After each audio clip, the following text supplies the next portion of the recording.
स्वागत है दोस्तों, आप सभी का एक बार फिर से हमारे YouTube मंच अंकुर की कहानी पर।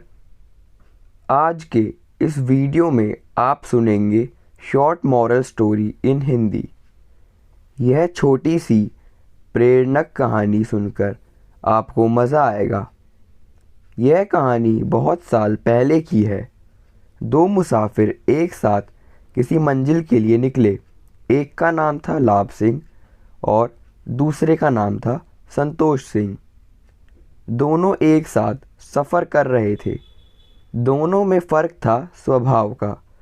जहाँ संतोष सिंह अपने नाम की तरह ही संतोषपूर्ण जीवन जीने वाला और दयालु था, तो लाभ सिंह स्वभाव से बहुत कंजूस और लालची स्वभाव का था। दोनों कई दिनों से लगातार सफ़र कर रहे थे, इसलिए थकान और भूख से दोनों की हालत ख़राब हो गई थी। दोनों चलते चलते एक गांव तक आ पहुँचे। वहां उन्होंने एक गरीब साधारण सी बूढ़ी औरत के घर पर जाकर उसे आराम करने के लिए पूछा। बूढ़ी औरत स्वभाव से अच्छी थी। उसने दोनों को आराम करने की जगह दे दी और उनकी हालत देखकर उन्हें खाना भी खिला दिया। बूढ़ी औरत ने दोनों से काफ़ी बातें की और बातें ही बातों में उसे पता चल गया कि दोनों एक बहुत लंबे सफ़र के लिए निकले हैं। अगले दिन जब दोनों मुसाफिर अपने सफ़र के लिए जाने लगे, तब उस बूढ़ी औरत ने दोनों को सफ़र में खाने के लिए रोटियां बांध कर दी। बूढ़ी औरत ने संतोष सिंह को 3 रोटियां बांधी और लाभ सिंह को 2 रोटियां बांधी। उसने ऐसा इसलिए किया क्योंकि उनके साथ की गई बातों से वह दोनों के स्वभाव को अच्छे से जान चुकी थी। दोनों अपने सफ़र में आगे बढ़े। तब लाभ सिंह संतोष सिंह से बोला, देखो उस बूढ़ी औरत ने मेरे साथ कैसे पश्चाताप किया है। उसने तुम्हें 3 रोटियां और मुझे सिर्फ 2 रोटियां दी हैं। संतोष सिंह ने उसे समझाते हुए कहा, कोई बात नहीं दोस्त, यह 5 रोटियां हम दोनों के लिए काफ़ी है। शायद हम इतनी खा भी नहीं पाएंगे। अगर तुम्हें लगेगा कि तुम्हें और चाहिए तो हम तीसरी रोटी को आधी बांटकर खा लेंगे। दोनों अपना सफ़र जारी रखा। अगले दिन वो एक जंगल के पास तालाब देखकर वहां आराम करने के लिए रुके और वहीं पर उन्होंने अपनी रोटियां खाकर पानी पीकर थोड़ा आराम करने का मन बनाया। उन दोनों ने अपनी रोटियां खानी शुरू की थी कि तभी वहां एक और तीसरा मुसाफिर, जिसका नाम आनंद लाल था, आ गया। आनंद लाल दोनों से बोला, दोस्तों मैं बड़े लंबे सफ़र पर निकला हूँ और अब इस बड़े से जंगल में पूरे 40 घंटों से सफ़र कर रहा हूँ। यहाँ आसपास कोई घर नहीं है जिससे मैं खाने के लिए मदद मांग सकूँ। अगर आप लोग मुझे अपने साथ खाना खाने दें तो मैं उसका मोल ज़रूर चुका दूँगा। लाभ सिंह तो चुप था, लेकिन संतोष सिंह उससे बोला, कोई बात नहीं, आओ तुम भी हमारे साथ खा लो। हमारे पास कुल 5 रोटियां हैं और इन 5 रोटियों में हम तीनों का पेट अच्छे से भर जाएगा। संतोष सिंह ने कहा ही था कि आनंद लाल तुरंत उनके साथ रोटियां खाने के लिए बैठ गया।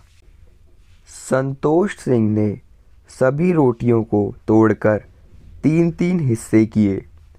इस तरह सभी 5 रोटियों के 15 हिस्से हो गए और सभी ने 5-5 बांटकर खा लिए। और जाते जाते आनंद लाल ने दोनों का खूब धन्यवाद किया और 5 रुपये संतोष सिंह के हाथों में रखकर चला गया। आनंद लाल के जाने के बाद संतोष सिंह ने उन 5 रुपयों में से 3 रुपये खुद रखे और 2 रुपये लाभ सिंह को दिए। लाभ सिंह फिर से नाराज़ हो गया।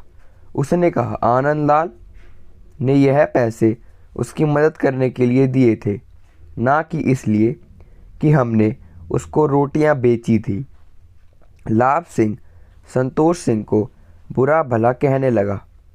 संतोष सिंह को पैसों से ज़्यादा फर्क नहीं पड़ता, लेकिन लाभ सिंह की बातें सुनकर उसे भी गुस्सा आ गया। दोनों ने तय किया कि पास वाले गांव में किसी समझदार आदमी से इसका फैसला करवाया जाए। दोनों नज़दीक के एक गांव पहुंचे। वहां पर गांव के सबसे समझदार आदमी के बारे में पूछने पर सभी ने वहां के सरपंच का नाम लिया। दोनों सरपंच के पास पहुंच गए। सरपंच ने दोनों की बातें सुनी और परिस्थिति को समझा और लाभ सिंह को कहा, तुम्हें जितने रुपए मिलने चाहिए थे उससे ज़्यादा मिले हैं, इसलिए तुम 1 रुपये संतोष सिंह को दे दो। लाभ सिंह चौंक गया। उसने सोचा कहाँ वो ज़्यादा रुपए पाने के सपने देख रहा था और सरपंच ने उसे 1 और रुपया संतोष सिंह को देने के लिए कह दिया। उसने जब ऐसा करने का कारण पूछा तो सरपंच ने समझाते हुए कहा, देखो संतोष सिंह के पास 3 रोटियां थी जिसके 9 टुकड़े किए गए और तुम्हारे पास 2 रोटियां थी जिसके 6 टुकड़े किए गए। तुमने अपने 6 टुकड़ों में से खुद 5 टुकड़े खाए और बचा हुआ सिर्फ 1 टुकड़ा ही तुमने आनंद लाल को दिया, यानी कि आनंद लाल को बाकी के 4 टुकड़े संतोष सिंह ने दिए थे। अगर हम 1 टुकड़े के लिए 1 रुपये पकड़े तो हमने सिर्फ 1 रुपये मिलना चाहिए, इसलिए तुम 1 रुपये संतोष सिंह को दे दो। अगर तुम रोटी बेचकर पैसा कमाते तब भी तुम्हें 1 रुपये मिलना चाहिए था, और अगर तुम्हें मदद करके पैसे मिले हैं तब भी तुम्हारी मदद संतोष सिंह की मदद से कम है, इसलिए दोनों ही सूरतों में तुम्हें सिर्फ 1 रुपये ही मिल पाएगा। लाभ सिंह को सरपंच की बात माननी पड़ी। सरपंच की समझदारी और सूझबूझ देखकर उसके गांव वाले और संतोष सिंह ने उनकी खूब वाहवाही की। दोस्तों, यह एक छोटी सी कहानी हमें कई सबक देती है। पहला सबक, हमें जितना मिलता है उसमें संतोष करना चाहिए। दूसरा सबक, लालच का नतीजा हमेशा बुरा होता है। तीसरा सबक, हम हर परेशानी को समझदारी, सूझबूझ और अलग नज़रिए से हल कर सकते हैं। तो दोस्तों, अगर आपको ये कहानी पसंद आई हो तो please like, share and subscribe ज़रूर करिएगा। धन्यवाद।